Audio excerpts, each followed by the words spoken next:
รังและจันทราข้าขอปลุกไมบอสของข้า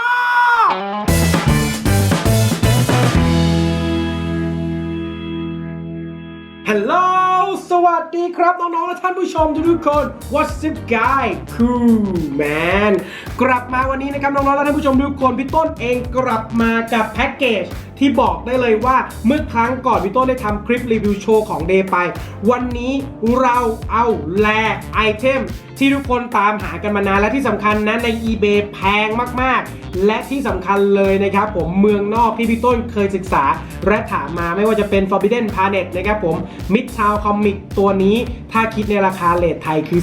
4,300 บาทกับวันนี้ครับผมกับ Apocalypse นี่เดี๋ยวให้พี่เป๋เข้ามาซูมใกล้ๆตรงนี้เลยว่าชิ้นส่วนมันมีอะไรกันบ้างนะครับผมเราจะเห็นได้ว่าชิ้นส่วนนะครับที่พี่ต้นได้มาคือตัวมือตะขอหัวของ Apocalypse นะครับผมแบบนี้นะครับผมแล้วก็ตัวนี้ครับผมเป็นสายที่ติดตรงแขนกับตรงตูดของ Apocalypse นะครับผมแขนซ้ายแขนขวานะครับผมแล้วก็ลำตัวแล้วก็ตัวขาขวาขาซ้ายนะครับผมตัวนี้จะมีลักษณะเป็นสีแบบเขาเรียกว่าเป็นสี Candy Blue นะครับออกสีน้ำเงินนิดๆนะเดี๋ยวเราลองมาดูกันว่าแต่ละส่วนพี่ต้นประกอบมาแล้วจะเป็นยังไงกันบ้างเดี๋ยวตามพี่ต้นกันมาเลยนะครับผมพี่ต้นจะเริ่มประกอบตรงนี้ในการถ่ายครั้งนี้พี่ต้นอยากให้น้องๆได้เห็นคลิปแบบตรงนี้ชัดๆเลยฟิกเกอร์ชัดๆเดี๋ยวเรามาตามดูกันเลยมาเดี๋ยวเราเริ่มกันเลยครับผมนะครับตัวนี้นะครับผมเป็นลำตัวของตัว Apocalypse นะครับผมจะเห็นได้ว่าจะมีโลโก้ตัว A นะที่สำคัญเลยตัวนี้เป็นไซส์ย่อลงมาในขนาดเท่ากับ Buff นะครับผมเราจะเคยเห็นตัวงานของ Toy Biz เมื่อครั้งก่อนที่เขาจะเป็นไซส์ที่ใหญ่มากๆใหญ่ประมาณแบบกล่องอันนี้เลยกล่องแบบกล่องพวกเลโก้ไซส์ประมาณกล่องกลางนะครับผมนี่เดี๋ยวพี่ต้นจะเริ่มประกอบเลยขาขวานะครับผมเราจะดูจากขาก่อนขาถ้าเป็นขา L จะเป็นขานี้เห็นไหมที่เขียนตัว L เราจะสวมเข้าไปตรงนี้นี่นะครับผมนะนี่พี่ต้นแนะนำนะครับผมน้องๆคนใดที่สนใจหาสินค้าดีๆแบบนี้นะติดตามในที่เพจของพี่วินนะครับผมวินสิทธิหรือคุณธนวินนะ Star Fan Toy แล้วก็ขาขวานะครับผมนี่ใส่เข้าไปแบบนี้นะครับผมพี่วินเนี่ยค่อนข้างหาสินค้าดีๆได้เยอะเลยนี่เราได้ตัวนี้แล้วครับพี่ต้นจะแชร์ลิงก์ของพี่วินไว้ให้ด้วยนะใครสนใจก็ลองไปหาได้เลยนะครับหรือใครที่เคยเห็นพี่ต้นรีวิวตัวต่างๆลองแคปสกรีนหน้าจอไปสอบถามพี่วินได้เลยส่วนตัวแขนนะครับน้องๆนี่แขนเนี่ยจะบอกได้เลยว่ามันเป็นแขนทรงเดียวกับบัฟตานอสก็ได้แต่พี่ต้นคิดว่าตัวนี้สวยกว่านะครับคิดว่าด้วยสีพี่ต้นคิดว่ามันเป็นด้วยสีเอกลักษณ์ของสีมันเป็นนี่ครับเห็นไหมเป็นสีของโทนของ Candy Blue นะครับออกสีน้ำเงินนิดๆนะมันจะเป็นเลื่อมๆนะพี่ต้นคิดว่านะตัวงานแบบนี้เนี่ยเป็นงานฉีด polyvinyl นะครับผมนะบางทีหลายๆคนบอกว่าเฮ้ยมันเป็น ABS หรือเปล่าต้องเรียนให้น้องทราบอย่างนี้ก่อนนะครับว่า ABS เองเนี่ยในอุตสาหกรรมของเล่นเองเขามักจะไม่นำมาใช้นะส่วนใหญ่จะใช้กับพวกที่เป็นงานถังป๊อปคอร์นนะครับที่เป็นเคสด้านนอกนะถ้าเกิดเจอใครที่แนะนำว่าเป็น ABS เลยต่างๆก็ลองให้ศึกษาดูก่อนนะเพราะ ABS มักใช้ในอุตสาหกรรมยานยนต์เป็นหลักเลยนะครับผมโอเคต่อมาพี่ต้นจะลองเสียบแขนเดือยของแขนจะเป็นแบบนี้จะเป็นข้อล็อกที่ติดกันแบบนี้นะครับผมพี่ต้นขออนุญาตถอดตรงนี้ออกก่อนถอดได้ไหมตรงนี้ถอดไม่ได้ถือว่าดีนะนี่ตรงนี้เป็นเดือยแบบนี้นะครับสวมเข้าไปตอนแรกพี่ต้นคิดว่าเป็นแบบปลอกล็อกเฉยๆเป็นเดือยนะครับผมนะสิ่งแรกก็คือเราเสียบไปอย่างนี้นะครับให้มันดังนะครับเดี๋ยวต้องลองฟังเสียงดูก่อนมันจะดังกึ๊บไหมดังและดังกึ๊บนะครับผมแล้วก็แขนลงนะครับส่วนข้างขวาเหมือนกันเรายกหัวไหล่ขึ้นนะครับแล้วก็เสียบเข้าไปกึ๊บดังกึ๊บแล้วนี่แล้วก็แขนลงหมุนมือนะครับผมเราก็จะได้ Apocalypse มาแล้วตัวแบบนี้เลยโอ้โหเจ๋งๆพี่ต้นก็ชอบนะครับผมต่อมานะครับตัวหัวเนี่ยต้องระวังอย่างหนึ่งนะเพราะว่าหลายๆคนทำตรงชิ้นส่วนนี้หายนะครับผมมันคือชิ้นส่วนปลอกคอตรงนี้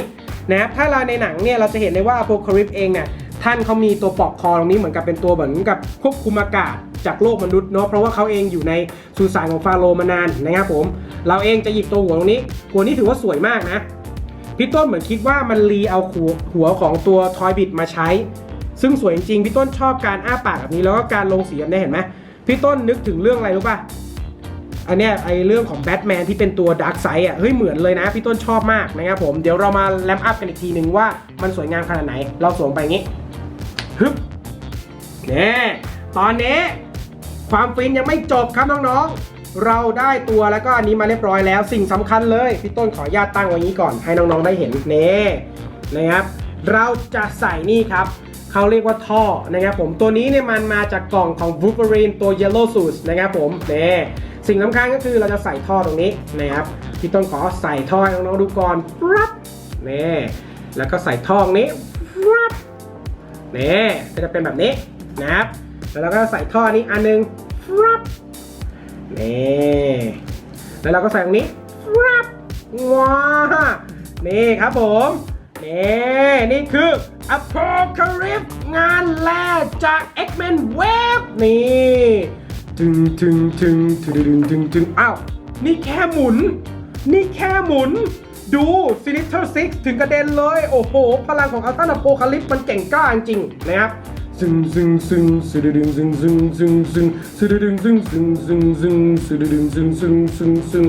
ว้าดูใกล้ๆนะครับนะครับนะครับเนี่ยเ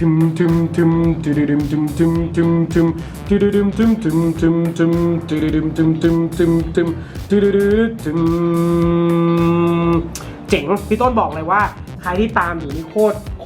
ตรบอกเลยว่าหายากจริงคือพี่ต้นได้มาคือฟินมากๆมาเดี๋ยวพี่ต้นจะแรมอัพให้น้องๆท่านผู้ชมได้ฟังกันนะครับผมส่วนตัวนี้เนี่ยเดี๋ยวพี่ต้นจะใส่โชว์ตอนจบนะเพราะว่ามันเจ๋งมากมันแบบนี้ได้ด้วย มันแหกได้ด้วยน้องๆโอเคนะครับเดี๋ยวเรามาดูตัวแรมอัพกันก่อนนะครับว่าของเล่นชิ้นนี้เนี่ยมันเจ๋งขนาดไหนนะครับเริ่มจากตัวบอดี้ก่อนเลยนะครับถ้าในส่วนของ texture เนี่ยพี่ต้นคิดว่างานบอดี้ตรงนี้เนี่ยทำออกมาได้ค่อนข้างสวยเลยในส่วนของด้านหน้าทั้งหมดนะครับกล้ามเนื้อต่างๆนะครับผมตัวเกราะอะไรต่างๆเนี่ยทำมาได้ดีมากต้องบอกน้องๆก่อนนะครับว่าตัวงานนี้ตัวนี้เป็นโพลีคาร์บอนนะครับผมเป็นพลาสติกทรงแข็งนะครับวิธีการทำหน้าโมนเนี่ยคือต้องใช้รูปแบบการกัดนะครับหรือ EDM wire cut แล้วที่เห็นน้องๆเห็นไหมครับน้องๆท่านผู้ชมเห็นไหมครับตรงนี้เองเนี่ยเราจะเห็นความเงาของเนื้อพลาสติกต้องบอกงี้ก่อนนะครับว่าความเงาของเนื้อพลาสติกเองเนี่ยมันมี2แบบที่ทำได้คือแบบที่1คือการพ่นเคลือบหน้าโมนนะครับหลังจากเราฟิตติ้งนะครับฟิตติ้งโมนหรือการทำฟิตติ้งหน้าโมนหน้าเซอร์เฟซโมนแล้วเนี่ยเราต้องทำการพ่นเคลือบด้านหน้ามันก็จะออกเป็นเงาแบบนี้นะครับผมและมันเป็นการโปรเทคในเรื่องของสารเคมีนะครับที่จะเข้าไปในระหว่างกระบวนการฉีดถือว่าเป็นอะไรที่เจ๋งมากๆพี่ต้นชอบสีนี้มากๆเลยนะส่วนเรซินเนี่ยถ้าจำไม่ผิดพี่ต้นมีความรู้สึกว่าเป็นเรซินโพลีคาร์บอนที่ผสมนะครับผมผสมสีหรืออาจจะเป็น PMMA นะครับผมตัวนี้คือดีมากต่อมาเรามาดูเรื่องของ apparent สีเนี่ยกินขาดจริงๆพี่ต้นมีความรู้สึกว่าเขาใช้รูปแบบของการฉีดนะครับโดยการที่ทำสีลงไปก่อนที่ตัวเนื้อผิวนี่พี่ต้นอยากให้ดูตรงนี้ให้พี่เบ๋ลองซูมนะครับตรงนี้ครับเนี่ยตรงนี้เห็นไหมน้องจะเห็นเป็นสีดำเห็นไหมครับซึ่งมันจะต่างกับตรงเอวตรงเข็มขัดเห็นไหมถ้าเป็นเข็มขัดสีดำตรงนี้คือทามาเห็นไหมครับน้องๆแต่คราวนี้ครับท่านผู้ชมน้องๆท่านผู้ชมครับสีตรงนี้มันคือการฉีดสีลงไปที่หน้าผิวของมวลก่อนนะครับผมหลังจากนั้นถึงฉีดไอตัวที่เป็นเรซินอีกอันหนึ่งเนี่ยทับลงไปในสีแคนดี้บลูนะครับและตัวเรซินพวกนี้มันก็จะเคลือบหน้าด้วยวิธีการเคลือบสารมันจะมีหลายอย่างสารโคตติ้งแอนตี้ฟอกหรือว่าสารอะไรต่างๆซึ่งมันเป็นหน้าที่ในการป้องกันหน้ามวลด้วยเหมือนกันนะครับตัวนี้ถือว่าใช้ได้นะและสุดท้ายพี่ต้นจะทำการขยับให้น้องๆดูเขาเรียกว่าฟังก์ชันมาดูกันครับมานะครับเริ่มจากหัวครับหัวหมุนได้นะครับแต่ไม่ใช่360เพราะติดตรงหน้ากากตรงนี้เห็นไหมครับถ้าคราวนี้เราถอดหน้ากากออกโอ้โหพลังมันแก่งกล้าจริงล้มไปอีกแล้วครับนะครับนี่ถ้าเราถอดออกเราจะหมุนได้360แบบนี้นะครับแต่คราวนี้เราต้องใส่ครับเพราะไม่งั้นเดี๋ยวเขาหายใจไม่ได้นะครับต่อมาเรามาดูท่อนแขนตรงนี้ครับนี่คือจุดขยับจุดที่1เนาะมันก้มได้ไหมก้มได้เห็นไหมนี่ครับก้มได้เห็นไหมครับเจ๋งเลยต่อไปนะครับเรามาดูจุดขยับจุดที่2กันนั่นคือตัวนี้ตัวแขนนะครับได้ข่าวว่าเราติดตรงนี้ใช่ไหมแต่พอเรายกว่ามันจะได้180ไหมพี่ต้นยกให้น้องๆดูก่อนนี่ได้180เห็นไหมครับนี่ครับนี่คือรูปแบบของ Hasbro ที่เขาพัฒนามาค่อนข้างเยอะในอดีตเองนะ Hasbro เจอจุดเขาเรียกว่าจุดกำจัดจุดจำกัดแบบนี้ค่อนข้างสูงเลยโอ้โหพูดยากจริงนะครับต่อมาเรามาดูตัวนี้ครับไบเซปคือหมุนได้นะครับแต่ไม่360นะเพราะถ้าเมื่อไหร่เราใส่ตัวนี้มันจะหมุนไม่ได้360มันได้แค่ประมาณสัก180องศานะครับผมส่วนตรงนี้นะครับข้อศอกเป็นแบบ L joint นะครับผมข้อมือหมุนได้360องศาขยับขึ้นลงได้นะครับโอเคต่อมาส่วนตรงนี้ครับน้องๆโอ๊ยติดมือครับติดมือโอ้โหส่วนตรงนี้ครับน้องๆและท่านผู้ชมทุกคนครับเราเรียกว่าท่อนหน้าอกหรือ body chest นะครับผมเมื่อกี้เรานับได้แล้วคือ1 2 3 4 5แล้วนะ5จุดแล้วนะมาดูจุดที่6ครับนี่ครับก้มได้ไหมก้มได้เยอะ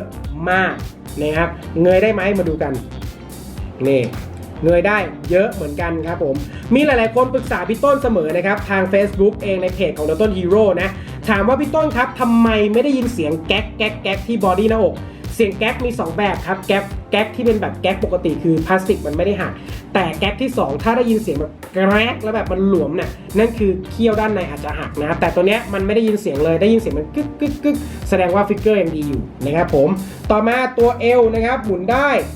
360แต่ติดเข็มขัดนะที่ชนเชื่อว่ามันหมุนได้360แต่มันติดเข็มขัดคราวนี้เองพี่ต้นพยายามจะขยับเข็มขัดแต่คราวนี้ติดด้านหลังเพราะฉะนั้นข้อจำกัดด้านจุดขยับมันจะค่อนข้างเยอะนิดนึงนะครับผมนี่คือจุดที่8แล้วนะครับต่อมาจุดต่อมานะครับขาจุดที่9นะครับช่วงตรงนี้ครับ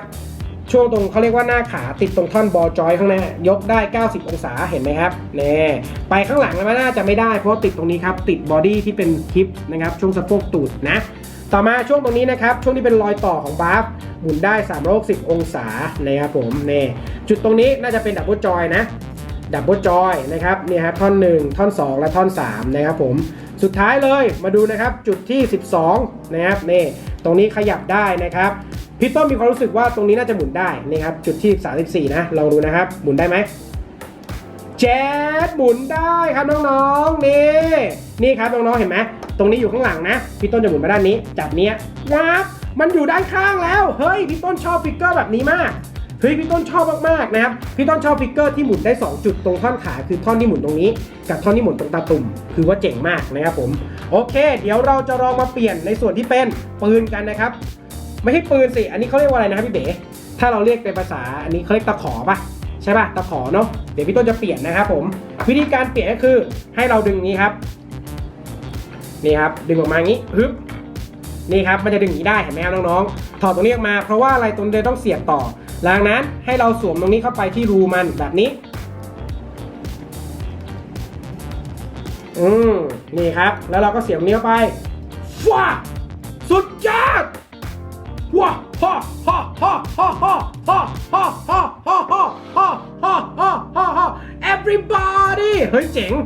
งมากตัวนี้เนี่ยเอาได้มาจากนี่งานของ Archangel น้องๆจำได้ไหมที่พี่ต้นเคยรีวิวอยู่พี่ต้นจะแชร์คลิป Archangel ให้นะนี่ครับ Apocalypse มักจะอยู่คู่กับนี่ Magneto นะครับแต่พี่ต้นเคยดูในคอมิกส์นะครับ Magneto เองเจอ Apocalypse ฟาดฟันไปนะครับดูนะครับนี่เห็นไหมครับเฮ้ยสวยมากใครให้คะแนนเท่าพี่ต้นบ้างมาลองลุ้นกันนะพี่ต้นคิดว่าพี่ต้นจะให้คะแนนเท่าไหร่พร้อมนะครับ5 4 3 2 1 10คะแนนเต็ม10คะแนนเต็ม10คะแนนเต็มใครให้คะแนน10คะแนนเต็มแบบพี่ต้นบ้างลองคอมเมนต์บอกกันหน่อยนะครับสำหรับวันนี้นะครับDalton Hero Channel นะอยากจะบอกทุกคนเลยนะครับผมของเล่นทุกชิ้นนะครับที่เรามีนะครับที่เราสะสมอยากให้น้องๆสะสมด้วยใจรักและอยากให้น้องๆสะสมด้วยเงินของเราเองนะครับผมที่สำคัญเลยใครที่กำลังพยายามอดออมอยู่อย่าพยายามอดอาหารนะให้เก็บหอมวรนิดนะครับผม20 บาท30 บาทและเราจะทำให้เราภูมิใจเวลาที่เราได้ของที่เรารักนะครับผมสำหรับวันนี้พี่ต้นDalton Hero Channelต้องขออนุญาตล่ำลากันไปก่อนอย่าลืมกดไลค์กดแชร์กด Subscribe และที่สำคัญอย่าลืมไปติดตามข่าวสารในเพจของDalton Hero Channel กันด้วยและที่สำคัญอย่าลืมกด See First ด้วยนะไปแล้วนะทุกคน I love you Apocalypse Cool Man เย้